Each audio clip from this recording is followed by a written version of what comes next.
네, 이번 강좌에서는 재고자산 두 번째 사항으로서 재고자산에 대한 원가 흐름 가정을 살펴보도록 하겠습니다.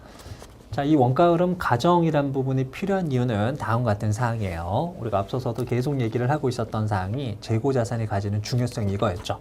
기초, 단기 매입, 판매 가능 재고가액 전체가 나왔습니다. 이 전체 금액 중에서 일정 부분만큼은 매출 원가로, 일정 부분만큼은 기말 재고자산으로 나타나게 되는데, 매출 원가에 해당했던 부분은 판매된 수량 확인하시고 매입 단가 곱해서, 그리고 기말 재고 자산은 기말 현재 보유하고 있는 수량의 매입 단가를 곱해서 계산되는 방법이었죠. 이 중에서 판매된 수량과 보유하고 있는 수량을 파악하는 방법으로서는 계속 기록법과 실질 재고조사법이 있었어요. 그러면 각각 방법 어떤 방법을 적용하든지 간에 수량이 확인됐을 경우에 관련된 그러면 금액이 얼마일 것이냐를 판단하기 위해서는 이 판매된 수량과 보유하고 있는 수량에 대해서 적용될 수 있는 개당 단가가 얼마인지를 확인하는 그러한 절차 수행이 필요하게 될 겁니다. 거기에 따라서 원가 흐름 가정이라는 부분이 필요하게 될 거예요.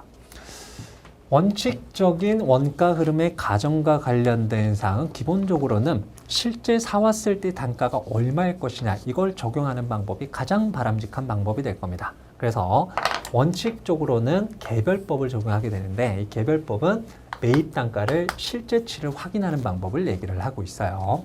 근데 실무적으로는 이러한 개별법을 적용하는 것은 쉬운 사항은 아닙니다. 만약에 기업이 부동산 매매업을 영위하고 있다라고 가정을 한번 해보자고요. 그러면 큰 부동산 하나를 사와서 팔아요.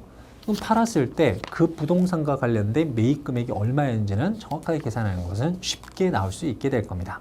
문제가 되는 거는 일반적인 판매 기업 등등의 경우에는 매입하는 수량이 상당히 많죠. 그걸 하나씩 사오는 것은 아니게 될 것이고 대략적으로는 100개 단위, 10,000개 단위 큰 덩어리로 사오게 될 겁니다. 그러면 거기에는 구입 가격도 있겠지만 취득 부대 비용 상당액도 전체에 대해서 취득 원가로 들어가게 되는데 그럼 취득 부대 비용이 개당 얼마씩 발생을 했을 것이냐 이런 부분들은 사실 인위적인 배분 절차를 거치지 않는다면 확인이 되기 쉽지 않은 사항이 되겠죠. 그렇게 인위적인 배분 절차를 거쳤을 경우에는 사실 기업의 이익 조작의 용도로 상당히 많이 사용이 될 수도 있을 거예요.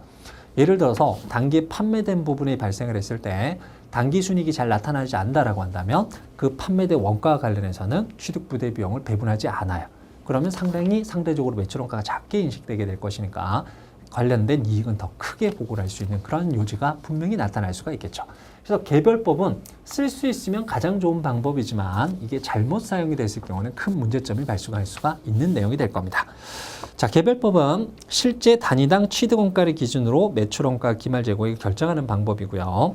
상품 매입 시 가격표를 부착한 후 매출 시 가격표를 집계해서 매출 원가를 산정을 하고 결산일 현재 창고나 매장에 남아있는 상품의 원가표를 집계해서 기말 재고액을 산정하는 방법을 얘기를 하고 있기 때문에 이론적으로는 가장 타당한 방법입니다.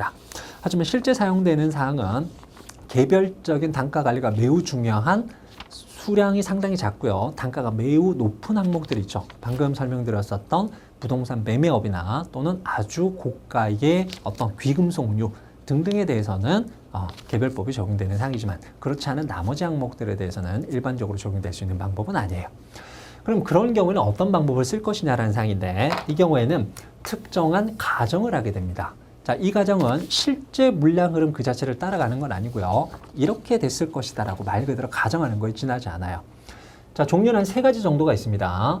선입선출법, 후입선출법, 평균법 3가지가 있는데 선입선출법은 뭐 first in, first out이라고 얘기를 합니까? 통상 우리가 파이포 등등으로 얘기를 합니다. 말 그대로 실제 물량 흐름이 아니고 가정을 했을 때 먼저 들어온 놈이 먼저 팔려나갔다라고 가정을 하게 되는 거죠.